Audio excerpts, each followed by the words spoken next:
Van a presentar los doctores Arturo Irarrázaval y Sebastián Inchaufe. Arranca Arturo con el primer caso. Si quieren ir comenzando a compartir pantalla, Arturo, ¿podés? Perfecto, empiezo entonces. Bueno, muchas gracias, Juan y Laura. Y vamos empezando, lo terminó. Vamos a hablar acá de algunos casos, que algunos ya los he presentado en otras cosas, pero los agrupé como para hacer un tema más interesante. Este primer caso es una mujer joven de 33 años que consultó en el 2013 por la disminución progresiva de hueso visual y estaba buscando una segunda opinión que la encontró por internet a alguien que se dedicaba a esto y fuimos nosotros. Como antecedente, desde hacía 10 años que le habían diagnosticado, o sea, no le habían diagnosticado, uveitis o tumor o infección en su ojo derecho. El hecho es que no llegaron a hacerle, le hicieron varios tratamientos, pero no llegaron a salvarle el ojo. Pero perdió su ojo derecho, que era su ojo mejor. 2 años antes, o sea, cuando ya llevaba varios años de su problema, le hicieron un diagnóstico de von Hippel-Lindau.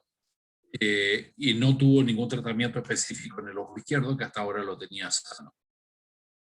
Entonces, cuando la vemos, tenía una maurosis total en el ojo derecho y 5 décimos en el ojo izquierdo. Acuérdense que el ojo izquierdo era amblíope, pero era su único ojo que le quedó. El ojo derecho, además de ser ciego, estaba con una hipertensión, con el glaucoma, normal la presión en el ojo izquierdo, biomicroscopía en el ojo derecho, seclusión pupilar, catarata total, y el ojo izquierdo de aspecto por fuera normal. Entonces, en el ojo derecho no se veía el fondo de ojo y ella consulta porque en el ojo izquierdo le estaba bajando la visión.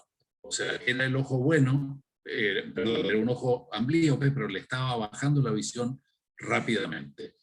Cuando la vemos, cuando la examinamos, le encontramos esto. O sea, el ojo derecho no tiene visión y no se ve el fondo de ojo, está totalmente ya en pretisis, y en el ojo izquierdo le vemos acá en zona inferior un gran tumor vascular. Este es un típico hemangioblastoma, no necesitamos muchos detalles, no necesitamos ningún estudio especial, simplemente vemos los vasos dilatados que van desde el nervio óptico hacia el tumor, que están totalmente dilatados, vaso aferente, vaso eferente, y ya es un diagnóstico de hemangioblastoma.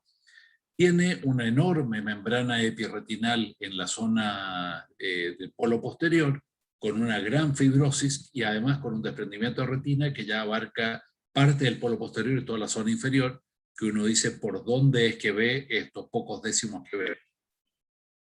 Entonces, el diagnóstico es evidente de von Hippel-Lindau, ya había tenido algo parecido en el otro ojo, pero como les digo, totalmente ciego, y en este ojo tiene esto.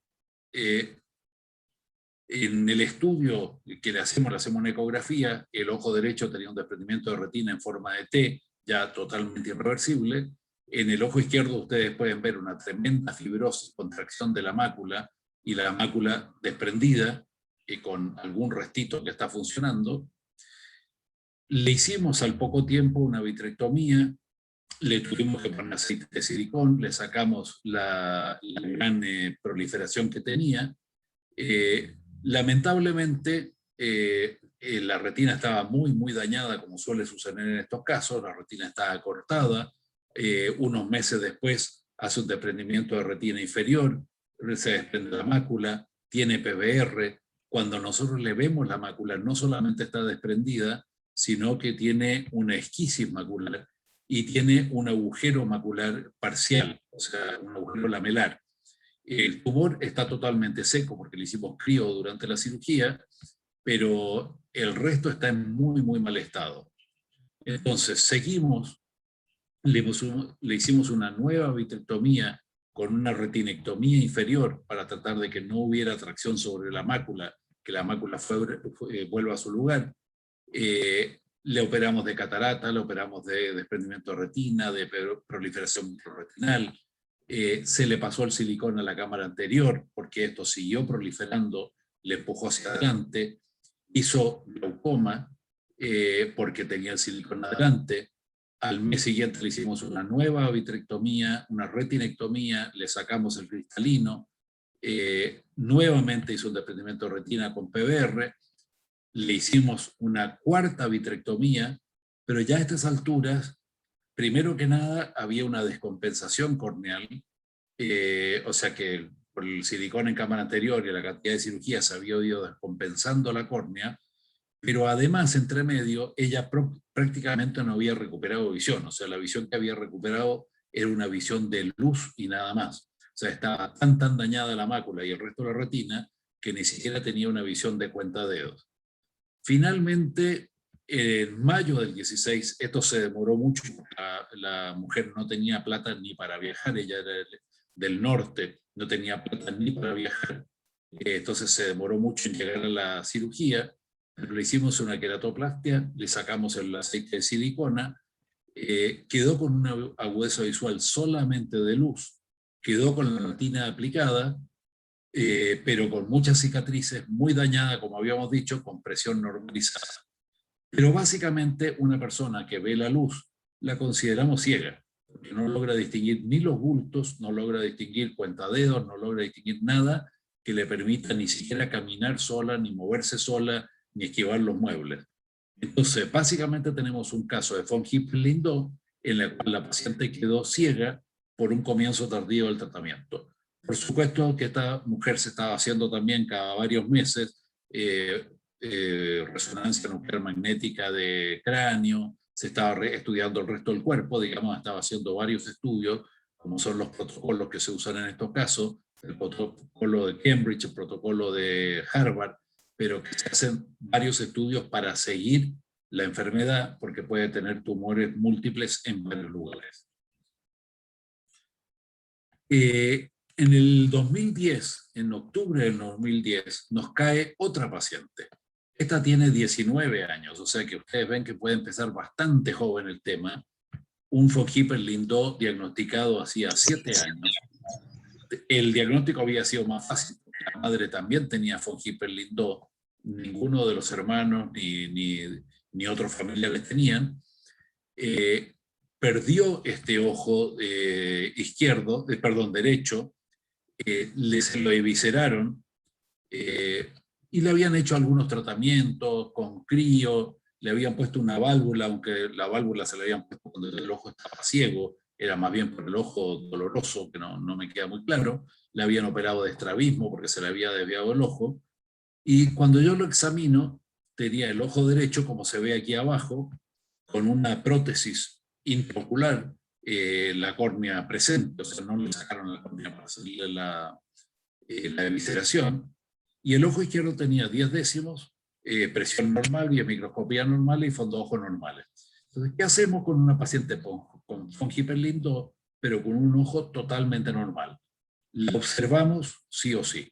Acuérdense que estos tumores, aunque sean benignos en el ojo, van a aparecer, y en la mayoría de los casos aparecen con el tiempo, entonces hay que observarlos teóricamente una vez por año.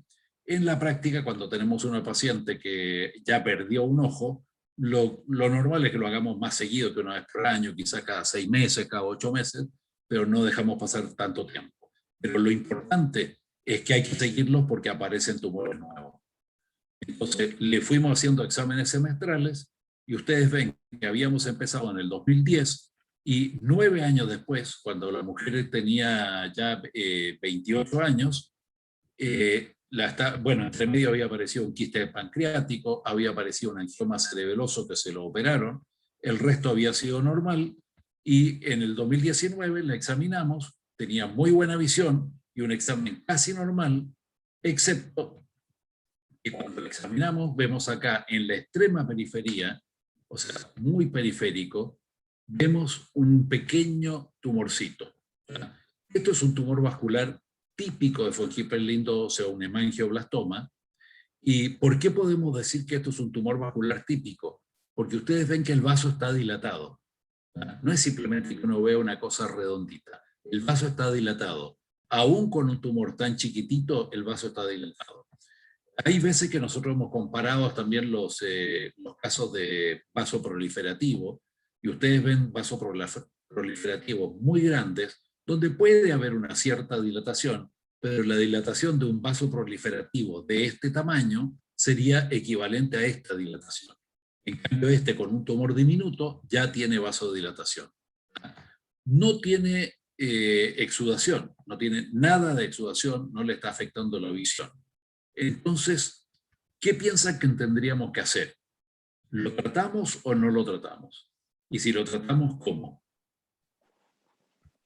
¿Alguien tiene alguna opinión? Hacerle láser a Arturo, eso, antes de que se ponga más grande.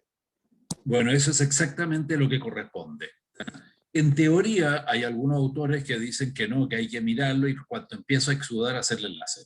Cuando nosotros ya sabemos cómo es la historia natural y sobre todo cómo fue la historia natural del otro ojo, teniendo en cuenta que la mayoría de estos pacientes no son de la capital y que tienen problemas para viajar, qué sé yo, lo lógico a una cosa tan chiquitita que no cuesta nada tratarla, es tratarla.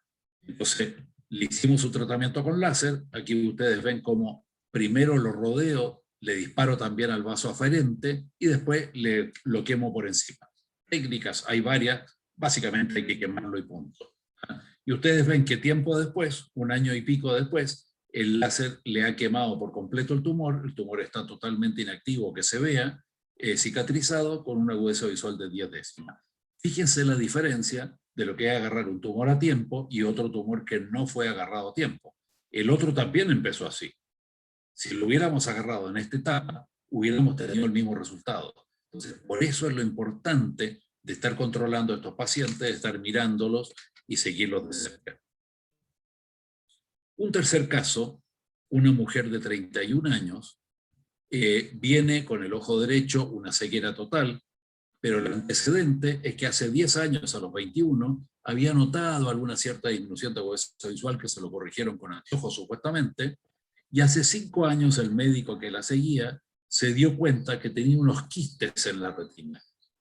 ¿Qué significaba con quiste? No lo sabemos. Le hizo 32 veces tratamiento con láser. Yo no sé ustedes qué experiencia tienen, pero yo no tengo ni un solo caso, ni de diabetes, ni de tumores, que yo le haya hecho más de, no sé, 10 láseres, quizás 12 láseres, pero 32 en un solo ojo, jamás. Se complicó con glaucoma, se complicó con desprendimiento de retina total en forma de T, y actualmente le estaba haciendo tratamientos a un ojo ya ciego y que a veces era doloroso, le hacía cada tanto un tratamiento con antiangiogénico, decía para que no le suba más la presión, y le ponía gotas de AINE para que no le moleste. O sea, un tratamiento más bien homeopático y bastante inútil. El ojo izquierdo se veía totalmente normal y no tenía diagnóstico. Entonces, la realidad es que esta chica, cuando yo la veo, y al no tener diagnóstico, la verdad que no tengo un diagnóstico de seguridad como para decir, esto era un von Hippel-Lindau, esto fue un vaso proliferativo, esto fue, no sé, una enfermedad de Coats. De hecho, por la exudación subretinal que tenía, una exudación con mucho colesterol, yo pensé que era más probable que fuera un Coats que otra cosa, pero cuando tiene una catarata total y no se logra ver el fondo de ojo, el diagnóstico es medio relativo. Por las dudas, le habíamos hecho exámenes clínicos, le estábamos pidiendo exámenes clínicos cada 6 meses, como si fuera un von Hippel, pero no tenía ningún diagnóstico. Le encontraron en una de las resonancias un supuesto quiste que estaba descrito como posible cavernoma, sea eso lo que sea, en la columna, que no se lo trataron, no era nada serio, pero se lo descubrieron. Entonces, como en el primer examen nos apareció eso, a partir de ahí dijimos, mira, por las dudas, una resonancia no es radiación, no es tan complicada, repitemos cada 6 meses. En el 2020 fue operada de estrabismo también, igual que el caso anterior, simplemente una chica joven que tenía un ET, le enderezó Adolfo los ojos, y cuando la vimos este año, el mes pasado, tenía el ojo izquierdo todo normal en el sentido que tenía diatesia, microscopía normal, perfecto, pero cuando empezamos a mirar el fondo de ojo con cuidado, encontramos en algunos lugares de la extrema periferia, fíjense que acá hay un tumorcito diminuto con vasos dilatados, otro tumorcito diminuto con vaso dilatado, y otro tumorcito diminuto con vasodilatado. Entonces, la recomendación hoy en día, cuando uno encuentra tumores de esto, o incluso en algunos casos se recomienda como seguimiento, como parte del seguimiento, pero ustedes saben que eso en Argentina no es tan fácil, es pedirle una RFG de campo amplio. La RFG de campo amplio encuentra muchas cosas que pueden no verse a simple vista, tumores que pueden ser diminutos, saltan a la vista, pero como ustedes saben que hay que pedirle el estudio de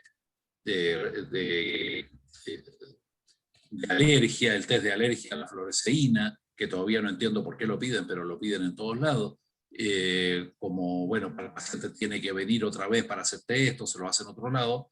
Es medio complicado, pero en este caso, como la chica vivía acá en Capital y tenía medios, se lo pedimos. Por las dudas, teniendo 3 casos, 3 tumorcitos diminutos, imagínense el estado psíquico de una persona que le encuentran 3 tumorcitos cuando el otro ojo lo perdió por el mismo tema. Entonces, le dimos el estudio, fíjense acá la primera foto, que es un Daytona. 2 de los tumores estaban acá abajo, que no se llegan a ver en estas fotos. El otro se llega apenitas a ver. Se ven muy, muy periféricos. Estas fotos son sacadas con la lámpara de hendidura y se ven muy bien, buscándolos bien periféricos. Esta foto con el Daytona no alcanza a ver bien tan periférico. Pero siempre en la RFG son mucho más fáciles de ver que en la geografía de color. Y acá vemos en la RFG, efectivamente acá hay un tumorcito. Fíjense estos vasos que están recontradilatados para el tumor del tumorcito. Acá los vasos son medio tortuosos. Aquí se ve que este vaso es bastante anchito para el tamaño del tumor, pero básicamente no encontramos ningún otro. Entonces, nuevamente, ¿qué hacemos? Bueno, como dijo Martín, es bastante obvio. Tenés un tumor chico que no está exudando en una persona que ya perdió el otro ojo, más vale que lo que hay que hacer es tratarlo de inmediato. Entonces, hacemos el tratamiento con láser. Aquí se ve el láser recién hecho. El fondo de ojo es un poquitito turbio porque tenía hace un minuto, tenía puesto un lente de contacto, entonces quedó la corta un poquitito opaca, pero se ve que el láser fue relativamente agresivo, no es tan agresivo como parece acá. Acuérdense que acá el objetivo no es como cuando hacemos un láser en la panfotocoagulación, que es quemar las capas externas. Aquí queremos quemar un tumor. Así que no me importa nada que tenga un escotoma en ese lugar, hay que quemarlo en serio. Esto fue la semana pasada, así que sí. Perdón, ¿nunca le pediste el diagnóstico genético? Sí, se los pedimos. En general el diagnóstico genético no es por ella. El diagnóstico ella ya lo tiene. Teniendo mangioblastomas en 2 lugares, sin contar lo que tiene en columna. Está bien, pero aquí, ahí ya los viste, pero lo venía siguiendo hace años y tenías la sospecha, pero no tenías diagnóstico. Claro. No tenía el diagnóstico, pero lo estábamos siguiendo como fuera, porque ella tampoco quería, ella decía que no era von Hippel, que ok. Como tenía ese diagnóstico previo de quistes en un médico supuestamente famoso y qué sé yo qué, no había querido hacerse más. Una vez que nosotros tenemos el diagnóstico, ahí también mandamos a estudiar a la familia. Ese es el tema, claro. Es el tema. En realidad la familia por ahora no ha tenido nadie, no tiene ningún antecedente ni nada. En el caso de ella, aparentemente era ella sola. No tenemos seguimiento a esta chica porque el tratamiento se lo hicimos la semana pasada, pero claramente lo agarramos a tiempo por ahora, pero pueden seguir apareciendo. Entonces, hay otros casos que son más difíciles. O sea, este paciente de acá arriba, nosotros lo tratamos ya hace unos 20 años, un poco más de 20 años, con Miguel Materín, porque tenía unos tumores gigantescos y le pusimos una placa radioactiva, porque la retina estaba muy levantada y anduvo espectacular. Años después aparece este tumor, otro tumor, lo empezamos a tratar, cada uno que va apareciendo lo tratamos con láser, y después de unos años nos hizo una proliferación fibrovascular acá, desprendió la retina, tuvimos que poner silicón. O sea, no son casos fáciles, incluso cuando andan bien, cuando el tumor llega a ser grande. Entonces hay que tratar de tratar los tumores en esta etapa y no en la etapa que tuvo acá. Este otro caso lo agarramos ya demasiado tarde, porque si bien no está el desprendimiento de retina en T, la retina está totalmente desprendida, arrugada y en pésimo estado, entonces es bastante más complicado. Y después estos casos que tenemos, unos cuantos casos que son paravasculares, son bastante delicados porque el tratamiento claramente no puede ser simplemente quemarlos con argón. ¿Ah? Uno no puede llegar y quemar algo que está en la papila, porque básicamente estás quemando la papila. Entonces estos tratamientos, el tratamiento ideal sería hacerle a nivel internacional, o más bien en Estados Unidos, en Europa, lo que se hace con Visudyne. Acá es recontra difícil conseguir el Visudyne, sin contar lo caro que es y que algunos pacientes no tienen medios. Lo estamos tratando con TTT, con un TTT muy suavecito, que por ahora en un par de casos nos ha ido bien, pero es un tema que ojalá tuviéramos Visudyne para tratarlo. Pero claro, se complican bastante más.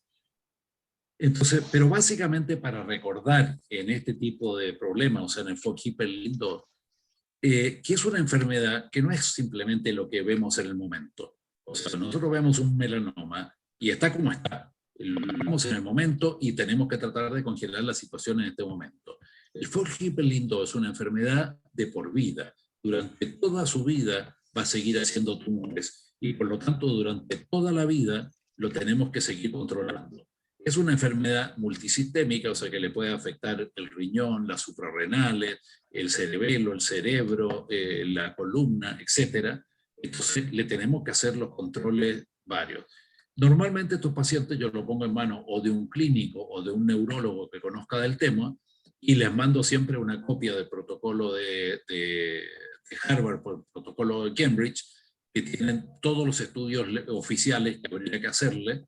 Y trato de que no le hagan estudios que sean con radiación, por ejemplo, tomografía computada, pudiendo hacer resonancia, porque cuando son estudios de por vida, que te hagan tomografía de por vida, sobre todo en personas que la mayoría son jóvenes, no es lo más indicado. Entonces, teniendo los mismos resultados con resonancia, más vale hacerlo con resonancia.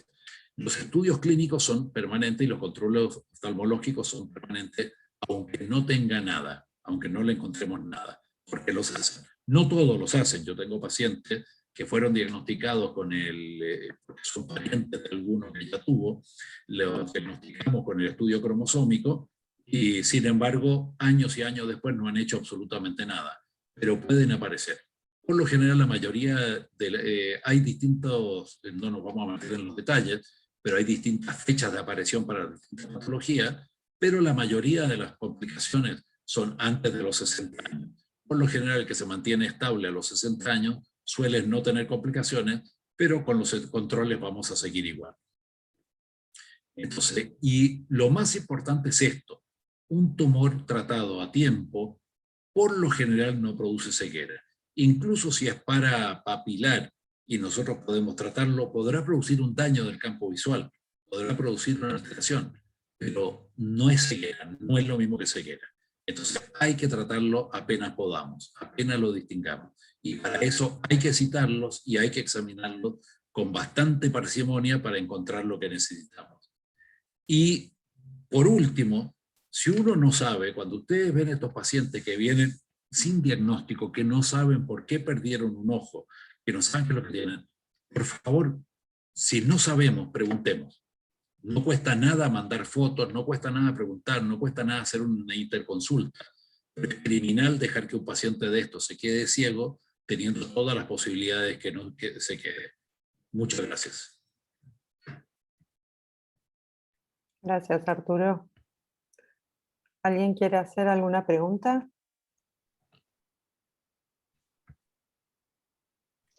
La causa de la causa... Perdón, nada, Martín, dale. La causa de la pérdida de visión. ¿La causa de la pérdida de visión cuál es finalmente? ¿La exudación y que altera la retina?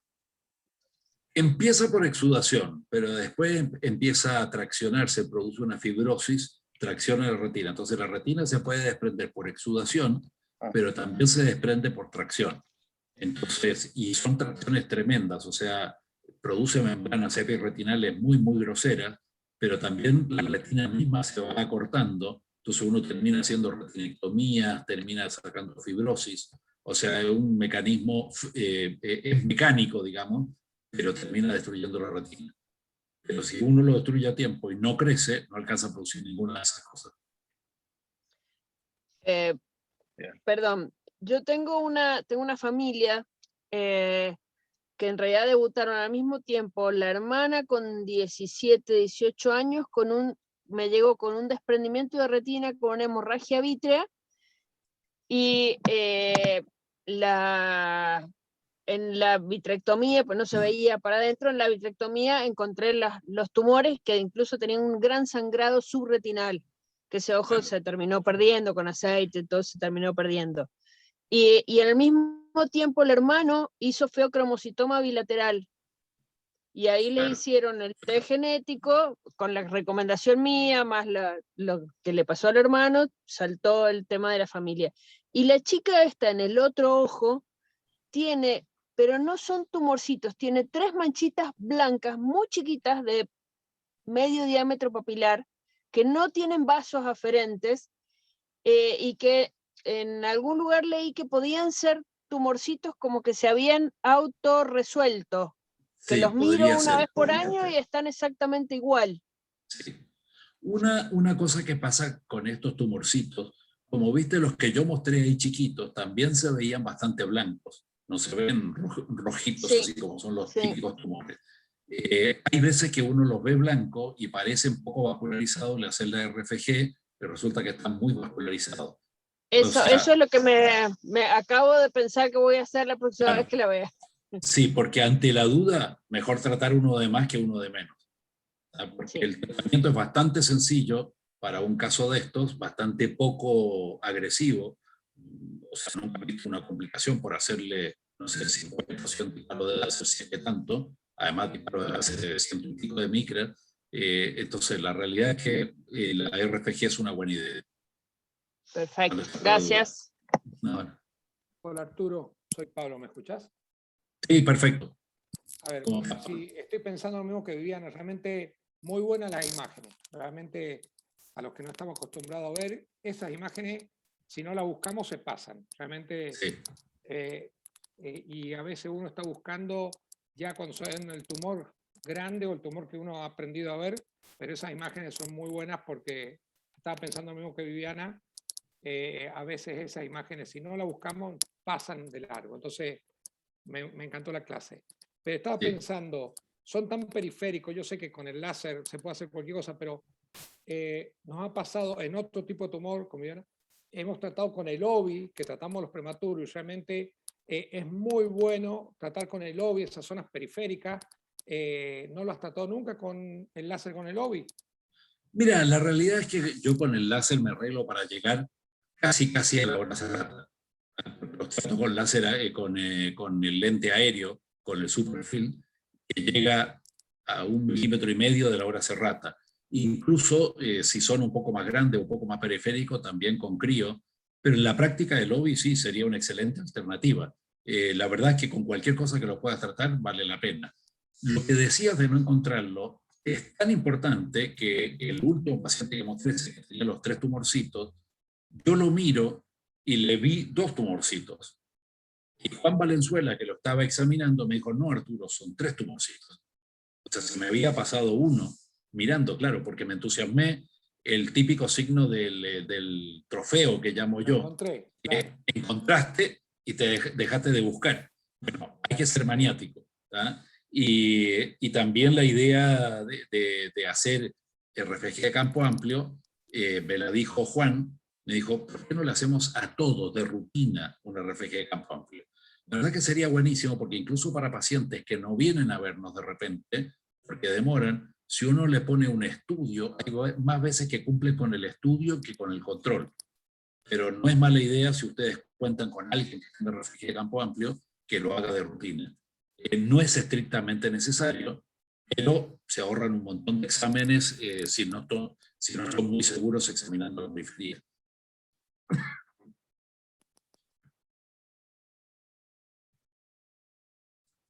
¿Algo más o pasamos a Sebastián? Dale nomás, Eva, si nadie pregunta más. Gracias. Bueno. Gracias, Arturo. Comparto en pantalla.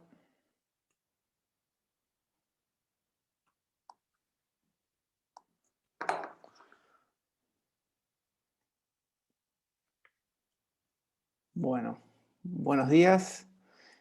Parece que con Arturo nos pusimos de acuerdo a la temática un poco de los casos. Hoy les voy a presentar un paciente de 19 años de edad que refiere que hace 4 años está viendo mal. No sabe identificar de qué ojo veía mal hace 4 años, pero él dice que hace 4 años ve mal y que hace unos meses atrás empezó a ver peor del ojo derecho. El chico es del interior de la provincia de Buenos Aires. La verdad que no especifica mucho, como que él no le da bolilla. Había ido a otros oftalmólogos, pero dice que no le habían dado ningún diagnóstico ni nada. Pero ahora, hace 4 meses, la verdad que había bajado bastante la visión. Lo que él refiere de esto, que 2 meses antes, 2 o 3 meses antes de que le bajó bastante la visión, había tenido sí un síndrome gripal bastante fuerte. Pero nada más que eso. Agudeza visual del ojo derecho era de 1/10, del ojo izquierdo 2. En segmento anterior no tenía ninguna célula, no tenía precipitados, no tenía sinequias, los cristalinos eran claros y la presión estaba normal. Cuando vamos a ver el fondo de ojo del ojo derecho, nos encontramos con estas imágenes. Esta turbidez vítrea, con todos que en algún lugar de la periferia nos deja ver un poco de retina, que impresiona sana, aplicada, por lo menos, pero no se ve casi nada del ojo derecho. Solamente toda esta turbidez vítrea, de aspecto fibrinoide, de aspecto como ocre, el color, y en este sector, que es bien nasal, también nos dejaba ver un poco de retina sana. Hasta ahí, algo que quieran decir de estas imágenes que estamos viendo. ¿Qué les parece vitreitis? ¿Qué les parece estas opacidades? ¿Alguien quiere opinar? ¿Esa última tiene vasos, Seba? ¿Cómo, Pato? ¿Esa última tiene vasos sanguíneos en la superficie? ¿La que está ahora? ¿Esto? No, la de arriba. ¿Esto de acá arriba? Sí. No, es esa opacidad vítrea.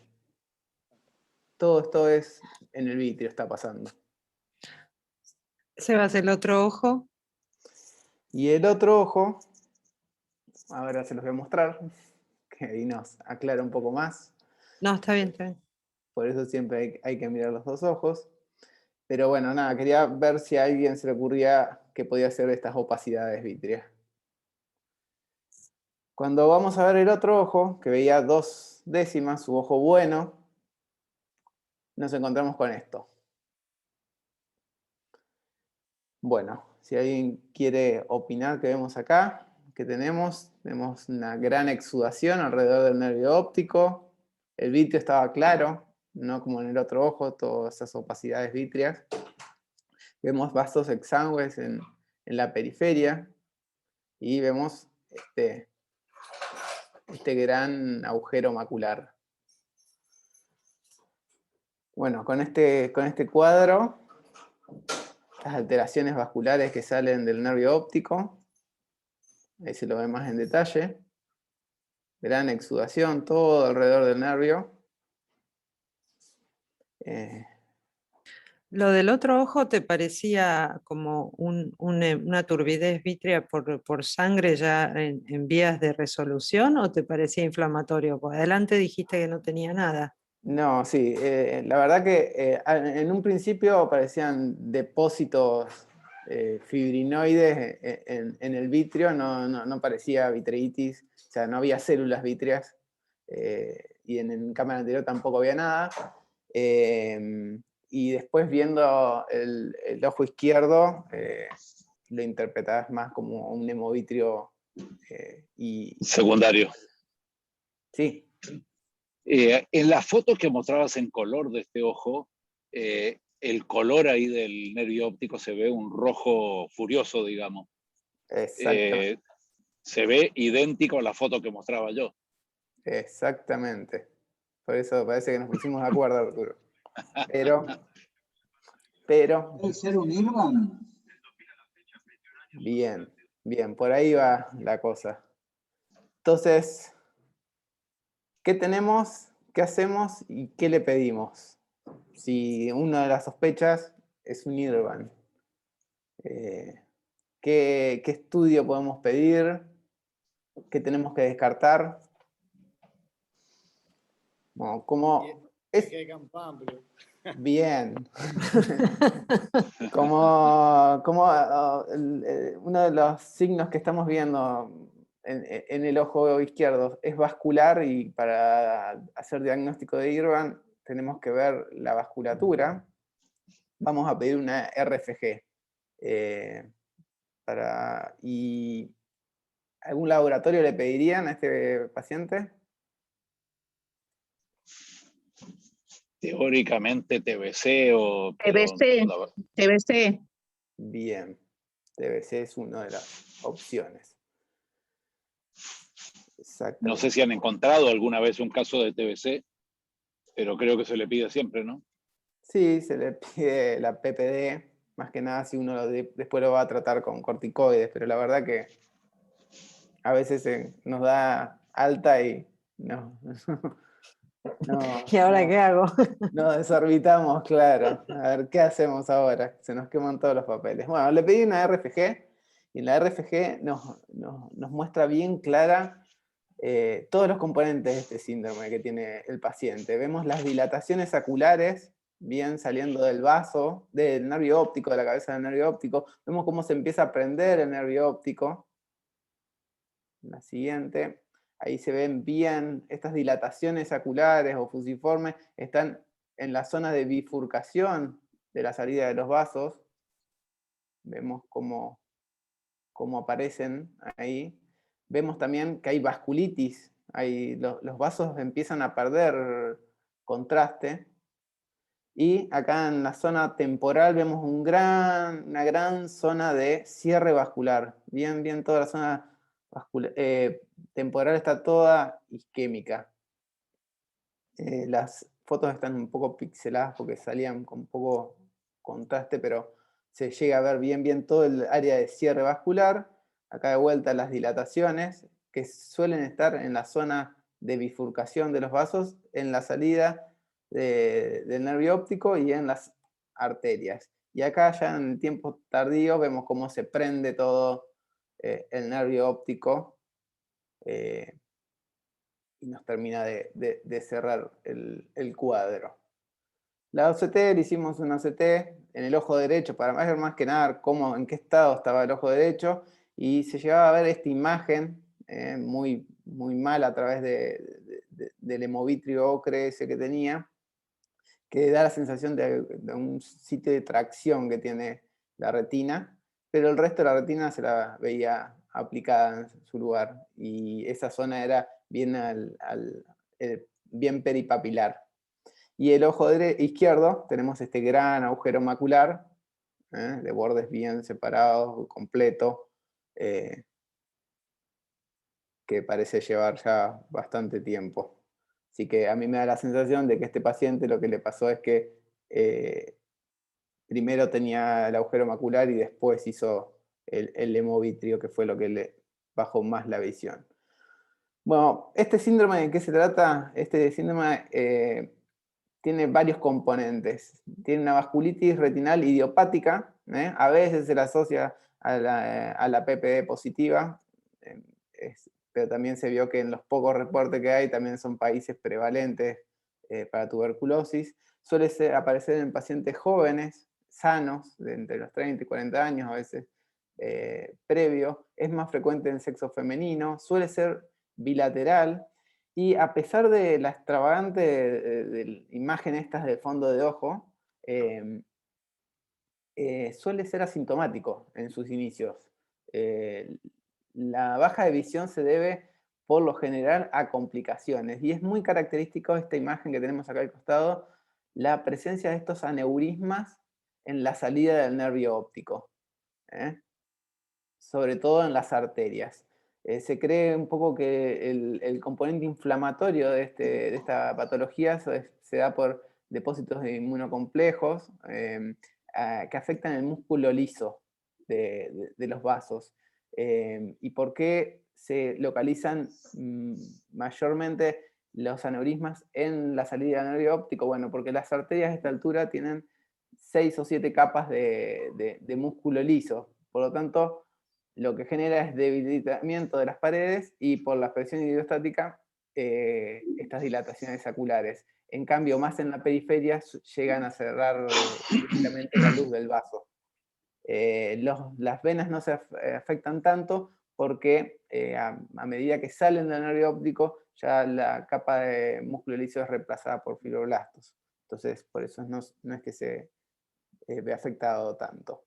Y no se suele asociar con enfermedades sistémicas. A veces se lo ha asociado en algunos reportes con la granulomatosis de Wegener o síndromes antifosfolipídicos, pero no es algo común, son pacientes sanos por lo general. Entonces, el primero que lo describió a estos hallazgos, a esta enfermedad, es Karel, que en realidad describió los hallazgos de aneurismos fusiformes en pacientes con uveitis, en una chica de 19 años, sana. Después, más tarde, Kincaid describió estas arteritis bilaterales en 2 casos nomás, en pacientes que habían sido tratados con corticoides, porque tienen inflamación en los vasos, y no habían resuelto, no habían respondido al corticoide. Y recién en el 95, Chang es el primero que propone el acrónimo de IRBAN, describiendo las características que tiene esta enfermedad en 10 pacientes. Entonces, y también siempre la característica más prevalente es los aneurismas en la salida del nervio óptico, la vasculitis idiopática y la neuroretinitis. Neuroretinitis entendida como un signo angiográfico en realidad, porque lo que vemos para describirla como neuroretinitis es la filtración del colorante en la RFG. También pueden tener inflamación, pueden tener un grado leve a moderado de inflamación en vítreo y en cámara anterior. Entonces, cuando aparecen estos pacientes, tenemos que hacer diagnóstico diferencial con el COAT, sobre todo cuando tenemos alteraciones telangiectásicas en la mácula, pero el COAT tiene un componente más exudativo, con la enfermedad de ILS, que suele ser en jóvenes, en varones jóvenes, con alteraciones vasculares bien periféricas y PPD positiva. Ahí suele manifestarse con hemovitrios también esta enfermedad. Con la enfermedad de Behçet, que da una vasculitis también de tipo oclusiva, con estos exudados periféricos, pero tenemos que acordarnos que la enfermedad de Behçet está caracterizada también por la presencia de úlceras orales, de uveitis posterior y uveitis anterior, y con los aneurismas miliares de Leber, que suele aparecer estas dilataciones saculares, pero no suelen asociarse a neuroretinitis y exudación en el nervio óptico. Los nervios ópticos suelen estar normales y suele ser unilateral. Esta enfermedad se da en personas entre 40 y 50 años, predilección también del sexo masculino.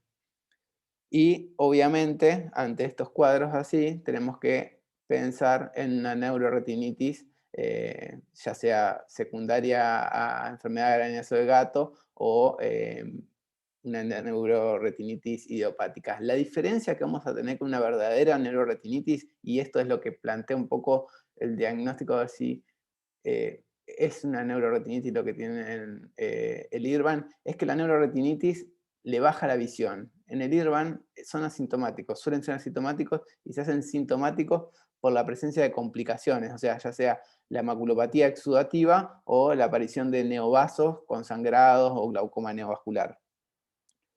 Entonces, volviendo un poquito a mi paciente, ¿qué tratamiento pensarían en hacerle a este paciente? Tanto en el ojo derecho como en el ojo izquierdo. Láser. ¿Vascular o no? Tratamiento del Perfecto. láser. ¿Alguien más? El láser es inevitable, pero en el ojo derecho claramente le tenés que hacer una vitrectomía porque el láser no va a llegar. y en el ojo izquierdo tenés un tremendo agujero macular. No sé si tiene sentido ya hacer una vitrectomía o no. Perfecto. Es medio grande, ¿no? El agujero tiene chance de... Sí, es muy grande y tiene signos de cronicidad también. La verdad que los bordes... Entonces, y es su ojo bueno, el ojo izquierdo. Un paciente que no tiene recursos, así que lo que decidí hacerle lo más rápido posible es el láser, que había quedado esta zona acá en temporal no había aplicado el láser y después le reforzamos, pero lo principal es el láser del ojo izquierdo y está prevista una vitrectomía del ojo derecho para también hacer exactamente lo mismo. En cuanto a los tratamientos en esta enfermedad, hay poco escrito. La verdad que estos casos que le comentaba de los casos que no habían respondido a los corticoides, hay otros que describieron casos que mejoraron con anti-TNF, infliximab le dieron, y eso se cree que es un poco también el mediador de la inflamación en esta enfermedad.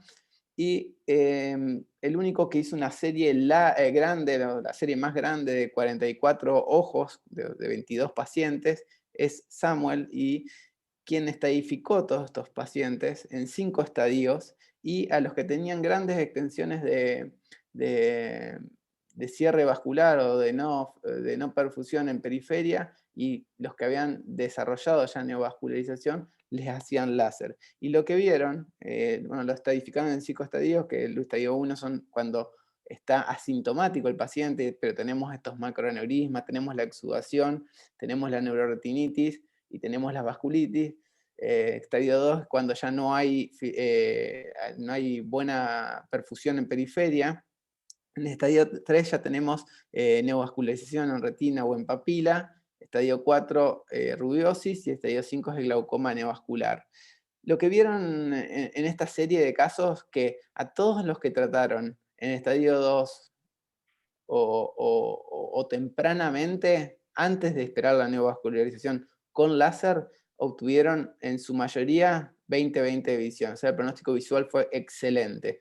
Los que trataron posterior, ya cuando una vez instalada la neovascularización, obviamente la visión fue bajando y no fue la esperada.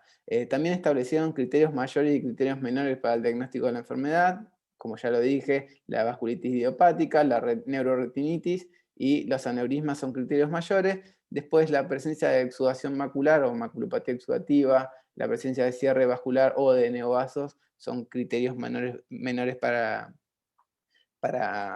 el diagnóstico. Pero lo más importante en estos pacientes, y todos están de acuerdo, o sea, lo que hay publicado hasta el día de hoy, es lo que están de acuerdo, es el tratamiento temprano con láser, a no esperar la neovascularización, que a veces, si nos guiamos por los estudios de las oclusiones de vena central de retina, que dicen que hay que esperar la neovascularización para la aparición, para el tratamiento con fotocoagulación. En estos casos no habría que esperar la neovascularización, habría que tratarlos porque el pronóstico visual es mucho mejor. Con respecto a lo que les decía hoy, también les contaba un poco de si el criterio de neuroretinitis en estos casos es una verdadera neuroretinitis. La verdad que se está planteando un poco que quizás esa afección o esa filtración que nosotros vemos en el nervio óptico no sería una verdadera neuroretinitis, ya que no tiene los síntomas de la neuroretinitis, o sea, no le baja la visión a los pacientes, a pesar de que tengan esta filtración en el nervio óptico y esta congestión en el nervio óptico, y se lo adjudican más al componente vascular que genera toda esa alteración. Bueno, y para seguir un poco con este tipo de casos que tienen compromisos vasculares, quería presentarles este paciente de 61 años que hace un mes comenzó con molestias en el ojo derecho, le bajó la visión, refiere que tiene una úlcera en la lengua 3 meses antes del cuadro ocular, foliculitis capilar también, granitos en la cabeza, y dolor en el gemelo izquierdo cuando se apretaba. Refiere que también hace 8 meses estuvo internado por hiperglucemia, le dieron el alta con metformina y dejó de tomarla. Una glucemia de hace una semana de 300. Cuando vamos a ver a este paciente, vemos el ojo derecho que presentaba 6 décimas de visión, con 4 células, 4 cruces de Tyndall, tenía precipitado esclerótico positivo, la presión era normal, era un ojo congestivo, ahí vemos los precipitados, cómo están dispuestos. También tenía un resto de hipopión, el paciente ya venía tratado por otro oftalmólogo con gotitas de corticoides tópicos, por eso digo que es un resto, impresionaba que había tenido más inflamación. Y cuando vamos a ver el ojo izquierdo, es un ojo totalmente normal.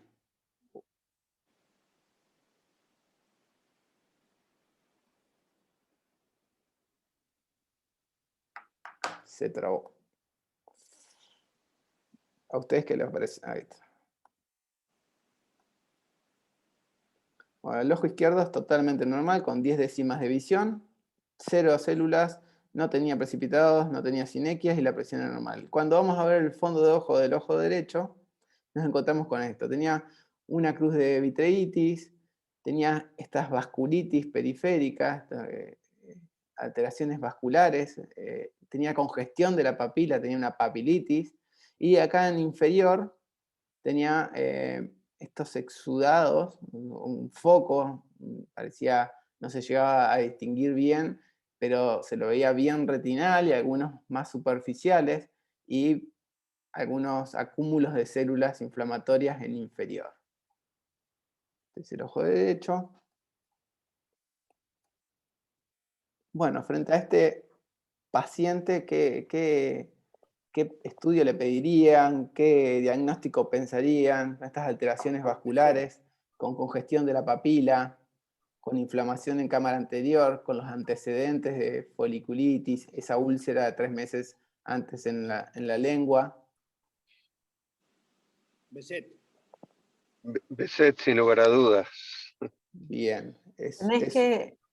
Tenés que descartar igualmente imitadoras, porque es un hombre que, por lo que dijiste, empezó a los 60 años con todo esto.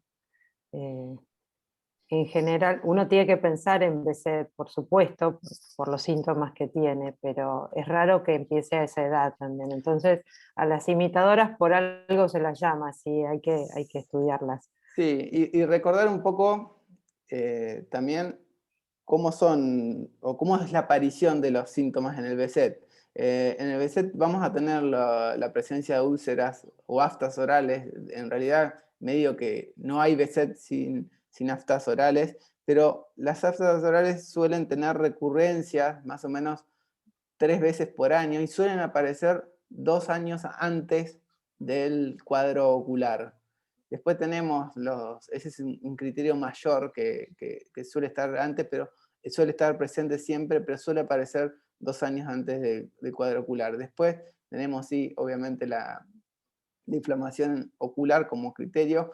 Tenemos la presencia de alteraciones en piel, ya sea la foliculitis que puede aparecer, o la pseudofoliculitis en realidad, que puede aparecer en pecho, en espalda, en cuero cabelludo.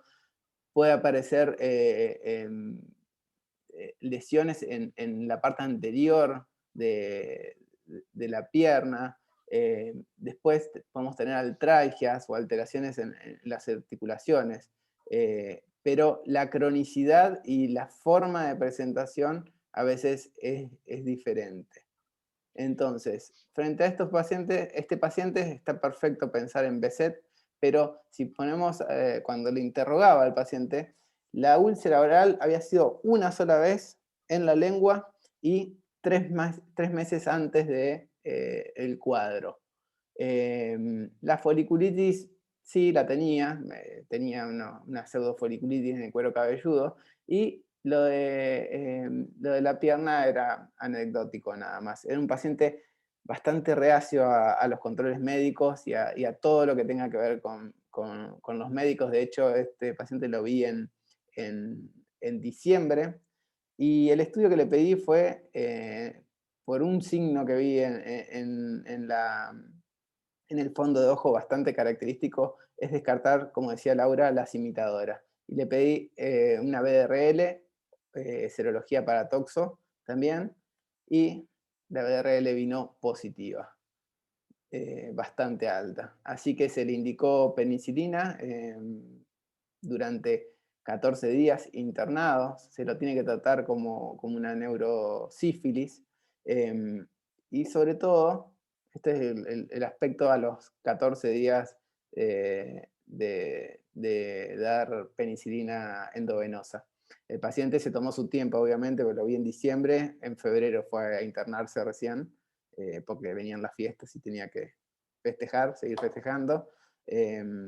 Lo más gracioso es que también el paciente había ido con su mujer a la consulta y me quería convencer que esta enfermedad se la podía agarrar en un baño, yendo a un baño público. Un poco volviendo... Sí, en cualquier lado. Sí, sí, sí. ¿Qué Un es poco lo que te hizo sospechar? Lo que me hizo sospechar es esto, es la presencia de estos infiltrados que son superficiales en la retina, no están profundos. Cuando cuesta a veces verlo y distinguirlo, pero son muy sugestivos de sífilis. Estos precipitados superficiales retinales son muy sugestivos y nos tiene que hacer pensar en sífilis.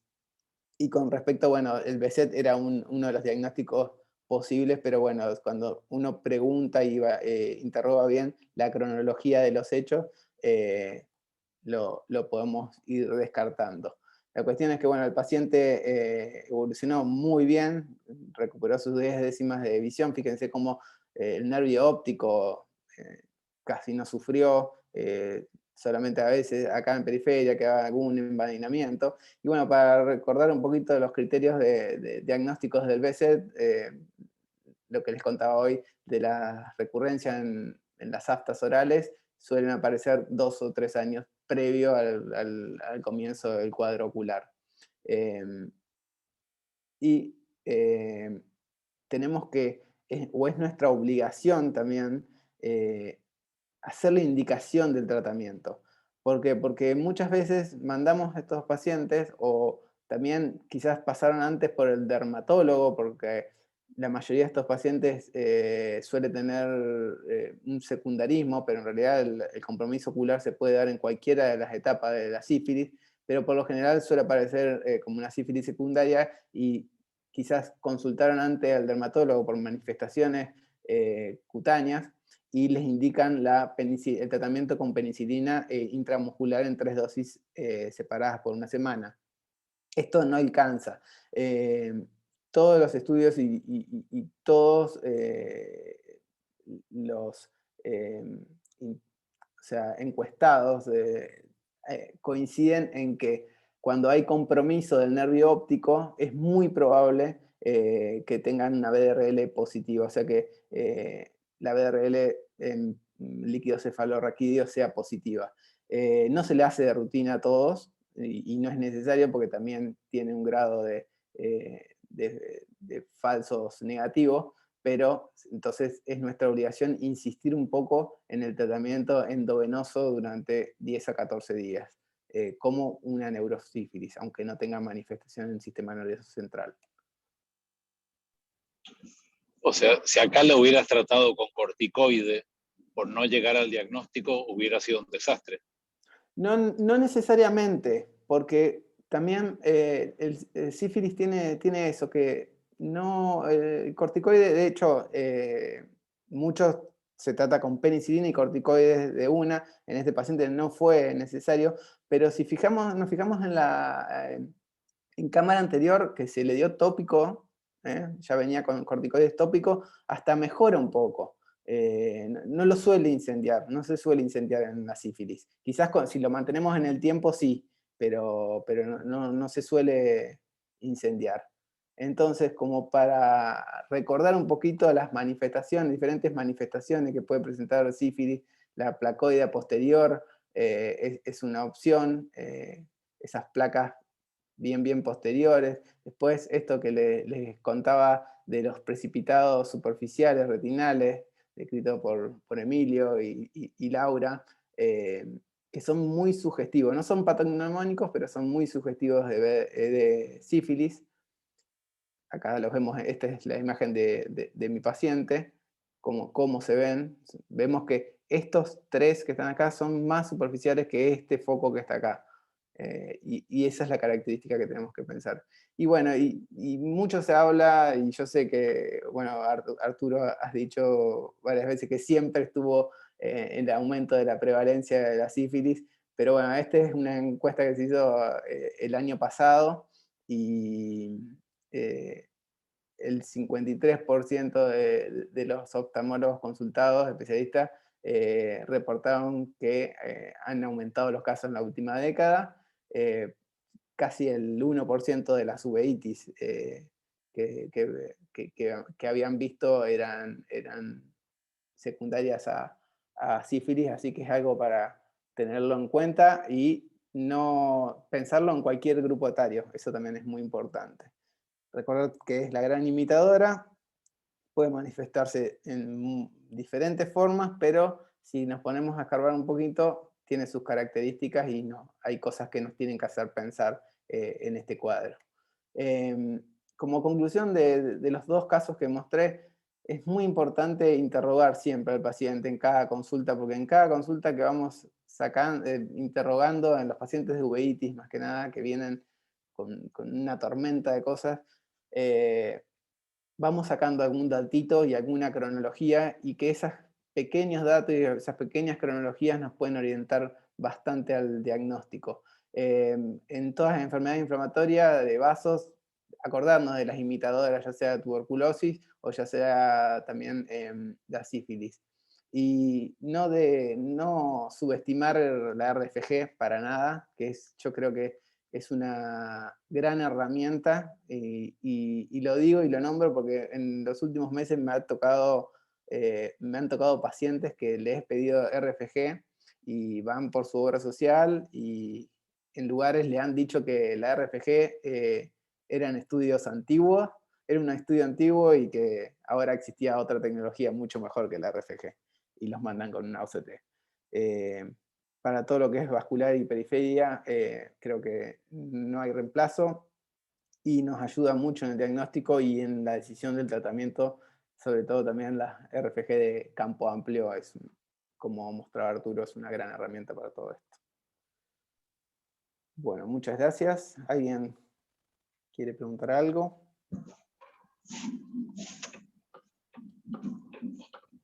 Gracias, Eva. Divino el caso. Muchas gracias, muchísimas gracias, muy lindos casos. Yo quiero simplemente remarcar algo que siempre me llamó la atención en todos los años de Hospital Fernández que veíamos estos pacientes. En la mayoría de ellos no registran el chancro de la lesión primaria, el secundarismo. Entonces uno lo tiene que pensar directamente por lo que está viendo en el ojo como una posibilidad, porque la mayoría de los pacientes no va a tener los estadios previos registrados. Totalmente. Vale. Muchísimas gracias a los dos. Gracias, hasta luego. Que tengan buena semana. Buena semana.